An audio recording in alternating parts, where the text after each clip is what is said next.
बेहतरी लाएंगे। और कुछ लोग कह रहे थे महराज को PS से लगाएंगे। अरे बारी अगर महराज की है, कल जो तुम्हारी बारी है तुम बचोगे नहीं। मैं कानून से बच भी सकता हूँ क्योंकि मेरे पे दाग नहीं है। तुम इतने दागदार हो, वक्त तुम्हारा भी आएगा, तुम्हें बचाने वाला कोई नहीं होगा। इतने सबूत होंगे, इतने गवाह होंगे, छुड़ाने वाला कोई वकील तुम्हारी लड़ाई लड़ने के लिए नहीं होगा। अगर महराज पे आंच आ जाएगी, पूरी आवाम खड़ी हो जाएगी, मेरी वकालत करेगी।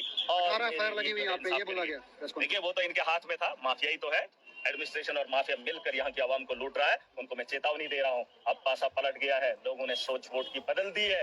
अब तुम्हारी बारी है। ये खेल दिलचस्प हुआ है। एंट्री उन लोगों की हुई है कि फाइनल जीतने के दावेदार है, क्योंकि पूरी ताकत रखते हैं, सोच रखते हैं। इन लोगों को बता दो गरीब के साथ इंसाफ करना है। 15 और 25 में फर्क करने के लिए 10 दिन नहीं, और अगर 10 दिन मांगे हैं तो माफिया शरेआम यहाँ अट्टा नहीं लूटेगा। नहीं, यहाँ पे ई-रिक्शा और ऑटो की भी बात हुई है। तो ये इन्होंने कहा ई रिक्शा जो है वो ई रिक्शा नहीं। हाँ। इन्होंने क्या बोला? ई रिक्शा ये अनपढ़, और ये उसने सिखाया है, इन्होंने म्युनिसिपैलिटी वालों ने। आप बोलो कि ये ई रिक्शा अलग है। अभी तो कह रहा था उस दिन, इनको पता ही नहीं है कि ई क्या है। ये पढ़े लिखे लोग हैं। ये ई क्या है? ई रिक्शा ऑटो नहीं होता। सुने, ई रिक्शा ऑटो नहीं है। ये जाहिलों की जमात बैठी हुई है, और इस ई रिक्शा को समझने के लिए एडमिनिस्ट्रेशन ने 5 आदमियों की कमेटी बनाई है, और उस 5 आदमियों को समझना है कि ई क्या है, और 15 रुपए क्या है, और 25 रुपए क्या है। इसके लिए 10 दिन, और ये चलाएंगे डिस्ट्रिक्ट को। और महराज ने अगर रास्ते में इसका पता कर लिया और इनको रास्ते पे लाने के लिए पूरा तामझाम बनाओ, तो देर इनको इतनी क्यों करनी? अरे डिस्ट्रिक्ट को चला रहे हो, माफिया को तो रोक लो। शायद अभी तक उखाड़ा नहीं गया। अभी कोर्ट ने, ऑनरेबल कोर्ट ने इनको जो है स्टे दे दिया है। देखिए कोर्ट से बड़ा तो है नहीं कोई, ठीक है, हम तो उसकी इज्जत करते हैं, लेकिन माफिया का इनके पास भी है। अब कोर्ट थोड़ी बोलेगा कि अब ये सोचेंगे लोग कि आप कोर्ट से स्टे लाएगा कि मैंने 30 लेने हैं, 15 लेने हैं। कोर्ट उसमें मुदाखलत नहीं करेगा। ये काम इनको भी करना है। सारे मसले कोर्ट में नहीं लेने, तुम्हारा भी कोई काम है। और हर एक आदमी को रास्ता कोर्ट का मत दिखाओ, फिर तुम्हारा यहाँ कोई काम नहीं है। अगर कोर्ट ही सारे मसले देखेगा, फिर इन लोगों का यहाँ पे क्या काम है? म्युनिसिपैलिटी वालों ने वो कानून बनाया, उस कानून पे कार्रवाई यही लोग करेंगे। और इन्होंने कहा ओवर चार्जेस अगर एक बार पकड़ा गया 5000, और मैंने उसका हिसाब बता दिया है इनको। 1.5 करोड़ की रिकवरी होने वाली। इसने जो घर बनाया, तामझाम बनाया, पहले उसकी रिकवरी होगी, बाद में डालेगा। और मैं आखिरी बार बोल रहा हूँ अपने नौजवानों को, यहाँ की आवाम को, आपको नहीं दाड़ा, आप नहीं मार सकते हो। आप घर में क्या हो, शरीफ हो? ये यूनियन के प्रेसिडेंट देख सकते हैं कि ई रिक्शा के यूनियन के प्रेसिडेंट यहाँ पर पहुंचे। नहीं करते, आपने भाइयों से लड़ते नहीं हो, और आपको 20 सड़क पे आपको कोई डराएगा और आप डर जाएंगे? कैसे? नहीं, रेस्पेक्ट नहीं। आज के बाद कोई रेस्पेक्ट किसी की नहीं करेगा। जो मजलूम की रेस्पेक्ट नहीं करेगा उसको बेइज्जत नीलाम कर दो। मैं कह रहा हूँ, इन्होंने कहा ना, इसने कहा था ना 300 आदमी, आप 100 आदमी, 10 आदमी भी खड़े हो जाओ, मुकाबला करो।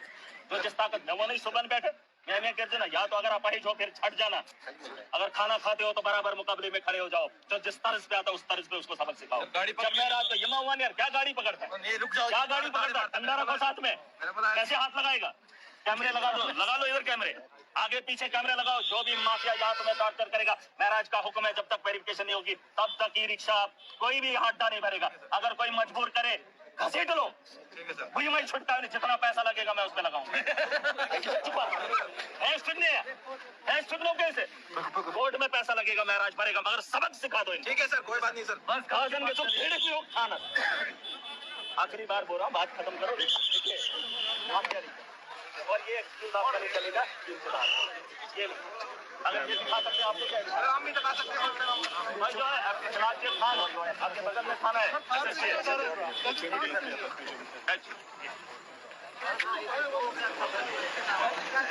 सचो साहब, ये फिर यही कर रहे हैं। इसमें हमारी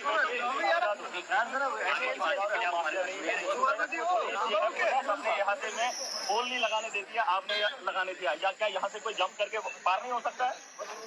नहीं भैया, बात अलग है। फिलहाल देखो ये कितना बड़ा माफिया है कि आपकी दीवार के साथ इसने एक खड़ा किया। एक बात, दूसरी बात 25 की जब आज की बात, ये SSP साहब, ये पुराना ऑफिस है। जब से आपकी क्या होगा? मुझे बताया आपका ये SSP ऑफिस पुराना है, शेड पुराना है?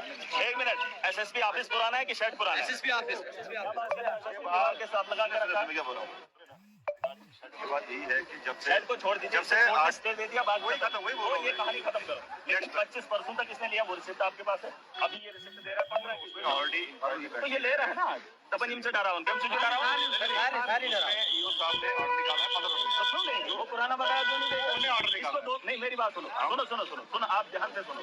कानून पढ़ना बारीकी से बड़ा जरूरी होता है। उसको 2 महीने का टेंडर और है, इसने 10 महीने इनको लूटा है, वो 2 महीने और लूटेगा, 5 कमीशन वो नहीं देंगे। नहीं आप मैं नहीं बोल सकता, हमें नहीं बता पाते, हम कर ही रहे हैं तो अगर ये तो लड़ाई के फिलहाल देखो नहीं हमें इसका पर्टेन नहीं करता, ये सिविल एडमिनिस्ट्रेशन का मामला है, हमें लॉ एंड ऑर्डर मेंटेन रखना है, क्या बोलूं ऑलरेडी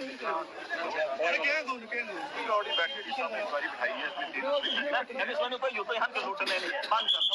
जब ऑर्डर आएगा इसके फेवर में फिर सारा इकट्ठा देंगे। ऑर्डर आएगा तो उसी अथॉरिटी के तहत पूछूंगा ना, वो जो अपन ये भाई लूटना इसने मैं ऑर्डर ही उसी में पूछूंगा ना मैं। सुने, आप संविधान इसने 25 की पर्ची दी, 25 के तहत इसने 10 की लूट की। एक आप सुनो, आप इतना ढीला मत रहो, आप इसने पर्ची निकाली कर जाएगी, इसका मतलब आप ने इसने 10 में लूट ली। उसके लिए कमेटी हुई नहीं, बात सही है, आप मत लेना कम से कम जब तक कमेटी फाइनल नहीं है। अगर कमेटी फाइनल करे फिर इकट्ठा नहीं, मैं नहीं करूंगा, मैंने इनको बोल दिया यहाँ पे कोई भी प्रॉब्लम होगी तो हाँ दे पाता टू स्पेल बाय ट्रक ऑलरेडी दिया